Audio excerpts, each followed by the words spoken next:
All right, so welcome back. This is video number 5. We're going to talk about finding vendors to piggyback on.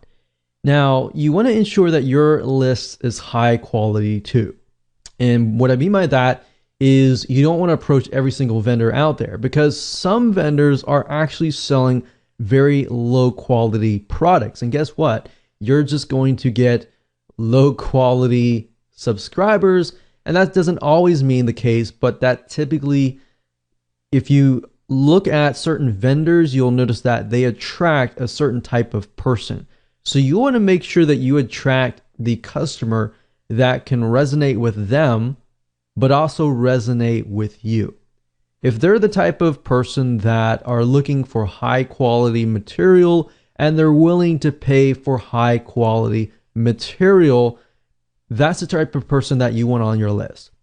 But if they're building a subscriber list or customer list filled with people who are demanding, they want to pay less, but they demand more, then you're going to end up building a list of people like that. So a lot of times we don't think about that psychology behind building a list. It's just about building a massive list. All right. So you want to make sure not only that, but that the vendor is actually getting sales. And you want to look at some analysis and do your due diligence beforehand. And you might even want to approach them, say, hey, I'm working on a product right now and was wondering if you're interested. So you can also gain interest from that and just build a relationship from that vendor. Another good way of doing it is buying the vendor's product, buying their product and then saying, hey, I noticed that this product is all about this. I'm actually working on a product right now that is not direct competition with you, but it's something that I feel would actually help your list.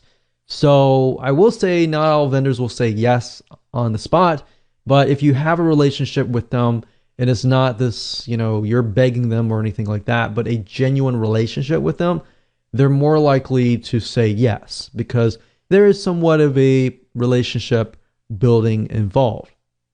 So you want to make sure that the vendors are getting sales and high quality. And there are several sites that you can use to find these vendors. So keeping that in mind, you want to look specifically at sites that sell goods, specifically digital goods if you are selling a digital book, a digital video course, or something digital or intangible. You could technically look at sites like Amazon.com, but most of those are selling through Amazon and are physical goods. Now, that doesn't mean that you can't maybe even convert your product into some sort of physical good. You could approach it that way as well. But you could use Amazon.com digital like Kindle. And if you do enough research, you typically can find the author of the book or the product and do a little research on the internet to find them on the internet. And if they're building a list or selling something on the internet, that is a good indication as well. So you can technically use Amazon.com indirectly to find people. You can use sites like clickbank.com to find vendors. And this is a great site to go to because clickbank.com will actually show you stats of how well the vendor's product is selling. And the great thing about this is it really encompasses many different niches, everything from wealth to religion to different types of broad spectrums of niches and all that. Now, there is another site called jvzoo.com, but keep in mind jvzoo.com specifically targets primarily businesses, marketers, so business to business type lists. So let's go ahead and take a look at these sites, and that way you can get a better idea of how to find vendors to piggyback on. So the purpose of this exercise is to merely figure out who the vendors are, what they're doing, and kind of get an idea of, are they a good vendor to approach? Now, there is no guarantee whatsoever on whether the vendor will say yes, but I'm showing you as much as possible to do your due diligence and to find one, and then of course create a high value offer that they are going to most likely be very, very interested in. So I would highly recommend the first site being clickbank.com, as you can see here, clickbank.com. And if you go straight away to the affiliate marketplace, we are able to see the actual vendors that are going to be categorized depending on the niche, the sub niche, and all of that. Now, if you want to scroll down and look through here, that's fine. But we recommend that you go straight away to the advanced search or the search bar here. And then of course you type in that particular vendor. So in this case, let's say for example, that we are trying to find vendors that are going to talk about lowering cholesterol. So let's type in cholesterol here. And as we can see, there are 126 products out there, which means there's 126 vendors that are selling a product related to lowering cholesterol.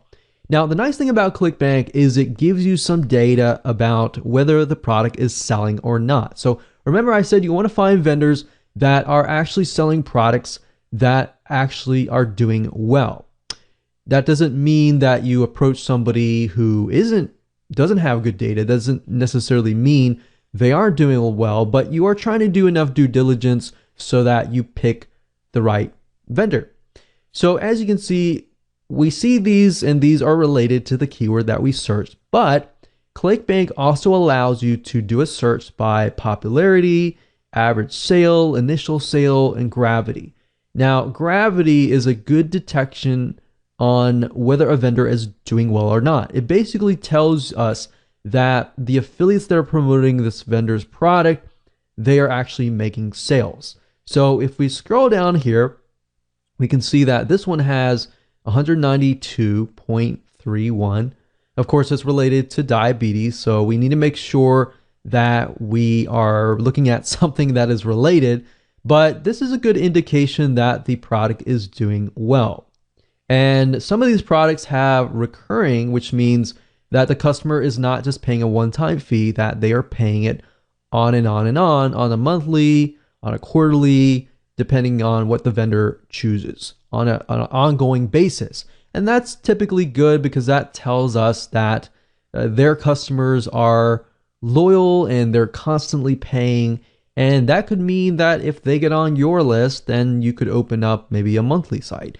So that's just something to kind of get a better idea if, let's say, for example, your high value offer is an offer to get somebody into a monthly site. So you see what I'm saying here? There are many different variables here, and vendors have many indications that they are good to, build your lists in different respects. So building your lists, getting somebody to your list that's a one-time person or a monthly person. Okay, so scroll down, make sure you find somebody, and let's just say diabetes. And let's just go ahead and click on this person's page so we can kind of get a better idea of what they are all about. So obviously in this case, they're talking about, type 2 diabetes, how to lower your, high blood sugar and all of that. You want to scroll down and you want to watch the video and you want to make sure that it's actually aligned with what you are selling, because you got to remember that they are attracting a certain type of person. So the person watching this video, in this case, I'm hoping that I'm going to buy something that is going to help me with my type 2 diabetes and all of that. So once they land on the thank you page, and if what you are offering, maybe it's a recipe book or something related to lowering blood sugar, then that's going to pique the customer's interest, right? Obviously, no vendor is going to do this, but if they give you something unrelated to diabetes and they land on that, they're not going to be interested in what you're offering. In fact, they're going to look at you and they're going to look at the vendor and question if they're selling something legit. So you have to think about it from that standpoint as well.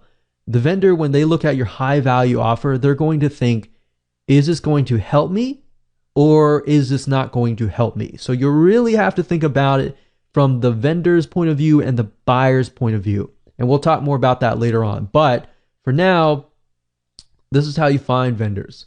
Now, we could take it one step further And we could try to see if this person might have a blog or anything else. So let's see, doctor info. So what we could do is we can see that these are the doctors, obviously, that are connected to this. But we could actually Google their names and try to figure out if they have a blog, are they building a list, and all that kind of stuff. So it's not just do they have a viable product, but are they building a list out in the open that is not included on the sales page? Because if they are, that might be a good sign, because if it converts well on the thank you page, they might be more inclined to actually promote it to their other lists. All right, you see what I'm saying here? So start with clickbank.com. Try to do some research as far as finding vendors this way by looking at gravity, by making sure the product is actually aligned with your product. So that's a good way to come to clickbank.com. Another site, of course, is amazon.com. Now, Amazon mainly sells physical products, but you still can gain a lot of insight from amazon.com. So for example, even though it's from Amazon, some of these authors actually have their own blogs, have their own products out in the open on the internet. So if they're doing well on Amazon, most likely that means they're doing well as well on the internet, in the World Wide Web. So let's say, for example, we'll do something like WordPress, or actually we'll do lose weight. And let's just do some research on this. So we're looking for Kindle books. I wouldn't really look specifically for physical products, so I would look under Kindle. So let's add Kindle, or you can go to the Kindle department, that's fine too. But you go here, we're going to sort by customer reviews.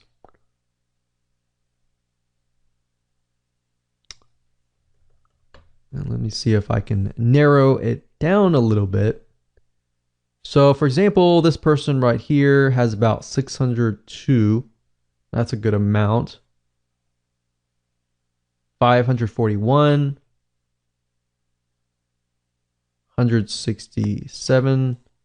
So what I recommend you do in this case is, okay, they're obviously selling a lot. If they have this many reviews, unless they're fake, and there's a good way to detect that by actually looking at the reviews. But if they have this many reviews, typically 1 out of 20, 1 out of 30, even sometimes 1 out of 100 people will leave reviews. So that means they have a lot of sales. Now, the big question is, do these people actually have maybe a membership site or another site that is located not on Amazon.com? So this lady is named Jenny Allen. So what I like to do is typically look at their author page and see if I can dig up a little bit more information. So this lady's named Jenny Allen. I don't know if she's a celebrity. I don't know if she is an information product creator. I don't know. But we don't know until we actually take a look. So as we can see, she's got blog posts. So let's just see if we can dig a little bit further here.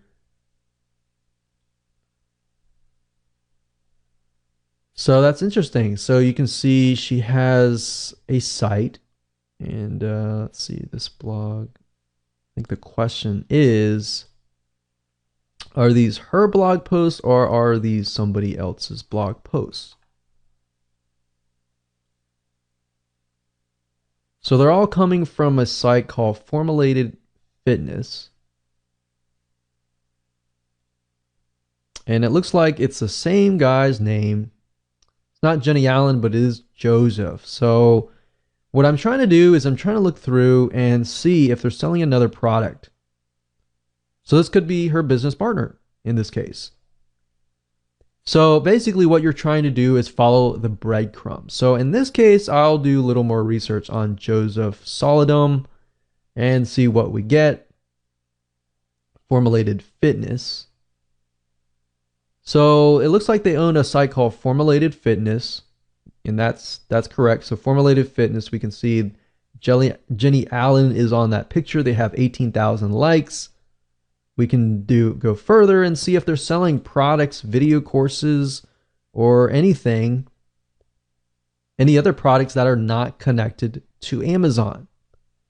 So a lot of people don't think about this, that just because somebody's selling on Amazon, typically you cannot, work with a vendor with Amazon, because Amazon's very controlled. But beyond Amazon, if you look beyond that, you can actually see that some people are selling products beyond that. So this is a good way to kind of use Amazon as an indication that somebody actually is converting. And if they're converting, then you can actually go beyond that. Does that make sense?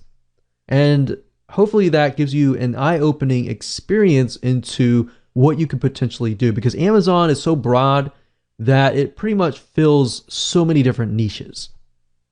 So obviously the third place that you can find vendors is, of course, a place called jvzoo.com.